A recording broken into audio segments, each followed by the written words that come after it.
আসসালামু আলাইকুম viewers, Nilufa cooking and blog হাউসে আপনাদের সবাইকে অনেক অনেক স্বাগতম। একঘেয়ে পটলের রেসিপি খেতে কিন্তু আর ভালো লাগে না। তো ইউনিক ভাবে একটা পটলের রেসিপি নিয়ে হাজির হয়েছে আপনাদের সামনে। তো প্রথমে তার জন্য একটা এখানে বাটি নিয়ে নিয়েছি, আর বাটির মধ্যে নিয়ে নিচ্ছি মাছ। তো এইখানে হচ্ছে আমি বড় সাইজের তেলাপিয়া মাছ নিয়ে নিয়েছি। তো আপনারা চাইলে কিন্তু যে কোনো মাছ দিয়ে এই রেসিপিটি তৈরি করতে পারবেন, তবে একটু বড় সাইজের মাছ হলে কিন্তু খেতে ভালো লাগবে। তো প্রথমে হচ্ছে সামান্য পরিমাণ মরিচের গুঁড়া, সামান্য পরিমাণ হলুদের গুঁড়া আর খুবই সামান্য পরিমাণ লবণ দিয়ে মাছগুলোকে আমি একটু মেরিনেট করে নেব। তো মেরিনেট করে 5 মিনিট রেখে দেওয়ার চেষ্টা করবেন, সেক্ষেত্রে কিন্তু মশলাগুলো খুব ভালোভাবে মাছের ভিতরে প্রবেশ করবে। আর এদিকে হচ্ছে আমি চুলায় তেল বসিয়ে দিয়েছি।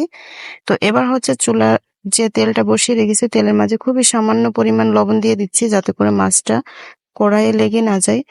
দেখবেন যেগুলো কড়াই ব্যবহার করা না হয়, হঠাৎ করে ব্যবহার করলে কিন্তু যে কোনো কিছু ভাজি করতে গেলে সেক্ষেত্রে কিন্তু কড়াই লেগে যায়। এই কড়াইটা কিন্তু আমি সবসময় ব্যবহার করি না। তো মাছগুলোকে দিয়ে নিয়েছি। এবার হচ্ছে এখানে কেটে রাখা আলু আর পটল দিয়ে দিচ্ছি। আমি খুব ভালো করে ধুয়ে পানি ঝরিয়ে নিয়েছি। তো এবার হচ্ছে এখানে দিয়ে দিচ্ছি সামান্য পরিমাণ লবণ আর হলুদ। এটা হাফ চামচ করে আমি দিয়ে নিয়েছি আমার পরিমাণ বুঝে। ঝাঁকিয়ে ঝাঁকিয়ে খুব ভালোভাবে আমি একটু মেরিনেট করে নেব। মাছ ভাজতে ভাজতে মেরিনেট করে রেখে দেব। আর দেখতেই পাচ্ছেন এই যে লবণ দেওয়ার কারণে কিন্তু কড়াইয়ে একদম লেগে যায় নাই। তো অবশ্যই যেগুলো জিনিস প্রতিনিয়ত ব্যবহার না করবেন, বিশেষ করে দস্তার কড়াইগুলো। তো মাছগুলো উল্টে আমি কড়া করে ভেজে তুলে নিয়েছি। এবার হচ্ছে দিয়ে দিচ্ছি পটল। এই রেসিপিটির ক্ষেত্রে পটলগুলো এভাবে করে কাটলে কিন্তু বেশি ভালো হয়। তো ভিতর থেকে আমি একটু কিন্তু দাগ কেটে দিয়েছি।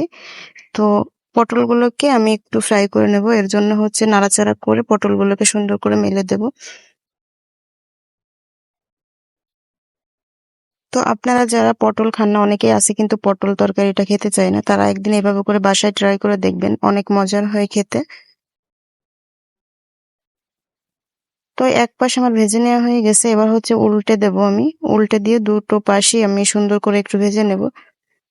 আর এই ভাজার জন্য কিন্তু খেতে আরো অনেক বেশি স্বাদ হয়। আপনারা কিন্তু কাঁচা অবশ্যই পটলটা দিতে যাবেন না।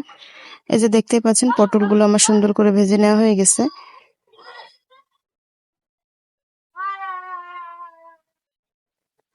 তো এবার হচ্ছে চুলা থেকে পটলটা নামিয়ে আমি কড়াইটা সুন্দর করে পরিষ্কার করে নিয়েছি, যেহেতু একটু লাল লাল হয়ে গিয়েছিল, কড়াইটা পুড়ে গিয়েছিল। তো ওই পোড়া কড়াইয়ে দিলে কিন্তু পোড়া একটা গন্ধ আসবে, এর জন্য হচ্ছে দিই নাই। আর এই যে হচ্ছে পরিষ্কার করে আমি আলুগুলোকে একটু ভেজে নিচ্ছি। তো আলুটা কিন্তু একদমই অপশনাল, আপনারা চাইলে কিন্তু আলুটা বাদ দিতে পারেন, যেহেতু আমার ঘরে বাচ্চা আছে এর জন্য হচ্ছে আলুটা দেওয়া। তো আলুগুলো আমার লাল লাল করে ভেজে নেওয়া হয়ে গেছে। তো আলুগুলো তুলে নিচ্ছি। ওই একই তেলের মাঝে এবার হচ্ছে দিয়ে দিচ্ছি একটা শুকনো লঙ্কার ফোড়ন। তারপরে হচ্ছে দিয়ে দিচ্ছি পেঁয়াজ কুচি। আমি বড় সাইজের 2টা পেঁয়াজ এখানে কুচি করে নিয়েছি। খুব বেশি পেঁয়াজের পরিমাণটা বেশি দিতে যাবেন না, সেক্ষেত্রে কিন্তু রেসিপিটি একটু টক হয়ে যেতে পারে বেশি পেঁয়াজ পড়লে পরে। এর জন্য কিন্তু মিডিয়াম আকৃতির 2টা পেঁয়াজ অথবা বড় সাইজের 2টা পেঁয়াজ, এরকমই বলেন না কেন, কিন্তু অনেক বেশি দিতে যাবেন না।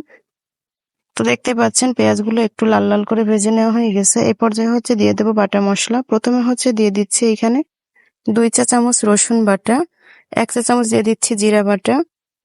তো জিরা আর রসুন বাটাটা দিয়ে আমি প্রায় 1 মিনিটের মতো লো আঁচে একটু ভেজে নেব, যাতে করে এর কাঁচা গন্ধটা চলে যায়।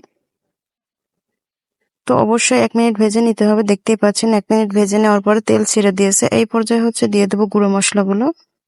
তো প্রথমে হচ্ছে দিয়ে দিচ্ছি স্বাদ মতো লবণ, যেহেতু লবণ দিয়ে আমি সবগুলো উপকরণ ভেজে নিয়েছি, বুঝে দিতে হবে। তারপর দিয়ে দিচ্ছি হাফ চা চামচ পরিমাণ হলুদের গুঁড়া, আর 1 চা চামচ পরিমাণ দিয়ে দিচ্ছি মরিচের গুঁড়া। মরিচটা আপনারা আপনাদের পছন্দ মতো দিবেন, যে যেরকম খেতে পছন্দ করবেন। আর এই রেসিপিটি কিন্তু গুঁড়ো মরিচ দিয়ে তৈরি করার চেষ্টা করবেন, তাহলে কিন্তু কালারটা দেখতে অনেক লোভনীয় হয়। তো সামান্য একটু পানি দিয়ে আমি মশলাটাকে খুব ভালোভাবে একটু কষিয়ে নেব। তো দেখতেই পাচ্ছেন মশলাটা কিন্তু খুব সুন্দরভাবে কষানো হয়ে গেছে। আর এটা বুঝবেন যখন দেখবেন যে তেলটা উপরে ভেসে উঠেছে তখন। এই পর্যায়ে হচ্ছে এখানে ভেজে রাখা আলু, পটল আর মাছটা দিয়ে নিচ্ছি। একদম লো আঁচে রেখে কিন্তু আলু, পটল আর মাছটাকে 2 মিনিটের মতো একটু কষিয়ে নিতে হবে মশলার সাথে। তো কষানো হয়ে গেছে। এবার হচ্ছে আমি একটু আলতো হাতে নাড়াচাড়া করে দেবো। দেখতে পাচ্ছেন কড়াইয়ের গায়ে লেগে যাচ্ছে। এই পর্যায়ে হচ্ছে এখানে দিয়ে দিচ্ছি পানি।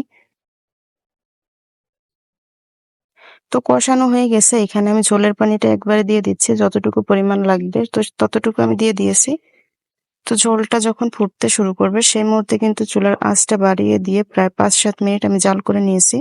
এবার হচ্ছে মাংসের মশলা থেকে আমি অল্প পরিমাণ মাংসের মশলা দিয়ে দিচ্ছি যাতে করে একটা সুন্দর স্মেল আসে। আপনারা চাইলে কিন্তু এই পর্যায়ে গরম মশলাটাও ব্যবহার করতে পারেন। তো রেসিপিটি আমার তৈরি করে নেওয়া হয়ে গেছে, চুলাটা বন্ধ করে দিয়েছি আর এই সার্ভিং প্লেটে নিয়েও নিয়েছি আপনাদের দেখানোর জন্য। আর দেখতেই পাচ্ছেন ভিউয়ার্স, বলা লাগবে না কতটা সুন্দর একটা কালার এসেছে আর খেতে কিন্তু দুর্দান্ত হয়েছিল। রেসিপিটি যতটা সহজ খেতে কিন্তু দুর্দান্ত। তো আশা করি আজকের ভিডিওটি আপনাদের কাছে অনেক অনেক বেশি ভালো লেগেছে। যদি ভালো লেগে থাকে তাহলে ভিডিওতে অবশ্যই একটি লাইক করবেন। আর যদি চ্যানেলে নতুন হয়ে থাকেন চ্যানেলটিকে সাবস্ক্রাইব করে পাশের বেল আইকনটি অল ক্লিক করে দিবেন পরবর্তী ভিডিওগুলোর নোটিফিকেশন পাওয়ার জন্য।